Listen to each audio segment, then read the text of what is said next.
دوای 21 ساڵ لە دامەزراندنی ڕێکخراوی ئازادی لاوانی کوردستان هێشتا بە هەوڵ و ماندووبوونی کۆمەڵێک لە کوڕ و کچی ئەم نیشتیمانە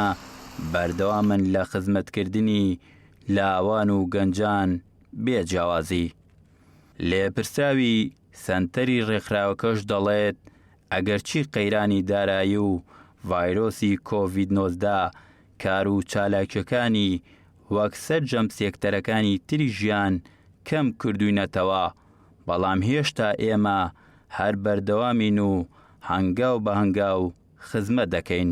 ئای ڕۆشنبیری و فکری و سیاسیە ئێمە ڕۆڵێکی بەرچاومان هەبووە حتمەن وەکو ڕێکخراوەکە،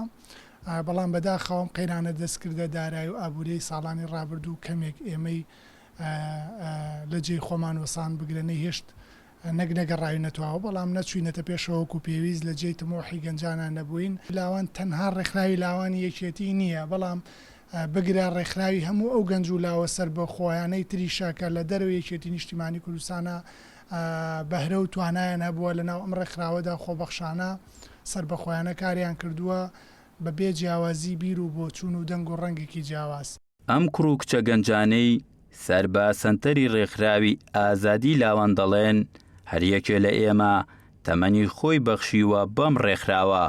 بۆیە شانازی دەکەین شوێن دەستمان دیارە و لە هەر شوێنێک هێزێک هەبوو بێت بۆ پێشکەوتن ئێمە برەومان پێداوە. لە ماوەی 8 ساڵی تەمەنم کارکردن لەم ڕێکخراوەدا سەرەتا وەکو لە فێربوونی خولی زمان و خۆلەکانی تری وەک مویزیک و شان و ئەو شتانە بەشداریم کرد و بەردەوام بووم تایە و چەندین هەلی ڕەخسانە بۆ گەنجان و لاوانی تری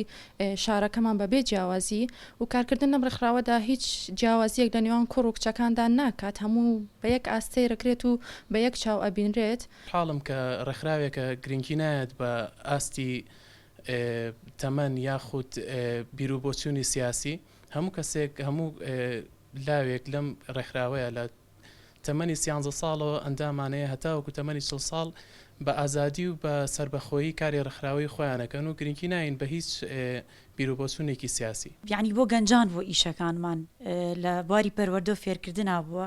زۆربەی خول و دەورات و شتکراوەتەوە کە ئێمەوەکو ئەندامی ئەم ڕێکخراوە بەشداریمان کردووە و یعنی زۆر ڕێنمایی هەبووە کە یاوانە بە گەنجان زۆر کار هەبووە کە یعنی هیچ بەبێ مقابل. ڕێکخراوی ئازادی لاوانی کوردستان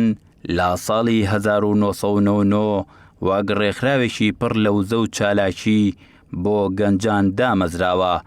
لە ماوەی کارکردنی ئەم ڕێکخراوەدا بەشداریان لە چەندین کاری ڕۆشنبیری و هونەری و خێرخوازی و تەنانەت خۆبەخشیشدا کردووە، هەرەمەژوای کردووە لە سەر ئاستی جیهان جێدەستی خۆیان بنەخشێن و ببنە ئەندام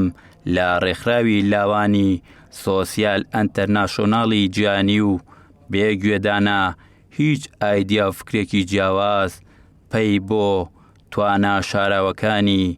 گەنجان و لاوانبەرن و خزمەتیان بکەن. شاخەوان عەبدوڵڵا، گەلی کوردستان، سلێمانی.